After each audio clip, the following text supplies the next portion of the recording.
Comment vous faites-vous quand vous faites des portraits pour que les gens oublient la présence Je de la leur caméra? parle, j'essaie de les détourner complètement de mon but, c'est-à-dire de les photographier.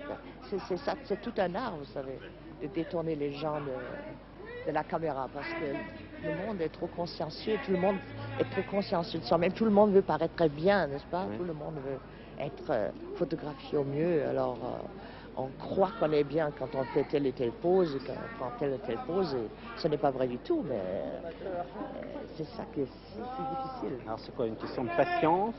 C'est une question de patience, et c'est une question d'intéresser les gens à autre chose que la photo. Gisèle Freud, vous venez de publier un livre de souvenirs que vous avez appelé Le monde et ma caméra. C'est un livre que j'ai beaucoup aimé, d'abord à cause du ton, parce qu'il est extrêmement simple, parce qu'on a l'impression que vous parlez. Car vous avez choisi justement, vous qui êtes photographe, portraitiste surtout, les écrivains. Je voudrais vous demander pourquoi vous vous êtes fixé les écrivains comme sujet d'expérience en quelque sorte. Je crois d'abord parce que j'aime beaucoup la littérature. Et dès ma jeunesse, j'ai fréquenté surtout les écrivains.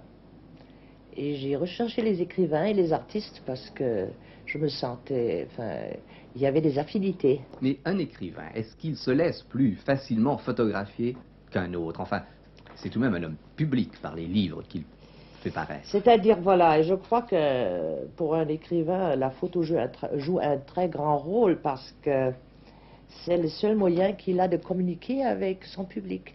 Et il est très inquiet parce qu'il voudrait paraître bien. Et pour lui, la photo est beaucoup plus importante que pour les gens simples qui ne sont pas des artistes. Il a besoin de photos. L'éditeur le talonne sans arrêt, apportez-moi des photos, etc. Et il est obligé de se faire photographier, mais en même temps, il a peur. Quand vous montrez aux écrivains les photos que vous avez prises d'eux, quelles sont leurs réactions?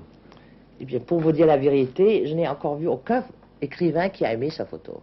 Ils ont toujours trouvé que les photos faites des autres sont magnifiques. Mais en ce qui concerne leurs propres photos, ils n'étaient jamais d'accord. Et c'est là où on touche du doigt le mystère, justement, du visage. Ce visage qu'on porte devant soi. Et la seule chose qu'on expose nu au premier venu, et qu'on ne connaît pas. Et quand vous vous regardez dans un miroir, vous voyez toujours à l'envers. Est-ce que vous regardez du même œil les gens quand vous les croisez dans la rue, quand vous conversez avec eux, et quand vous les photographiez? Je ne crois pas que je les regarde de la même façon. Non, je vois sûrement différemment quand je fais un reportage, parce que là j'ai une tâche. Tandis que si je traverse la rue, mon regard voit mille choses. C'est ça justement d'ailleurs, la tâche du photographe de sélectionner parmi un amas de détails la chose significative. Parce qu'au fond, qu'est-ce que c'est un bon photographe? Aussi bien en ce qui concerne le portrait que le reportage. C'est de chercher ce qui est significatif dans un visage. Et c'est ça la tâche difficile, de résumer dans une seule photo toute une personnalité. Et la même chose pour un reportage, il faut trouver tout simplement.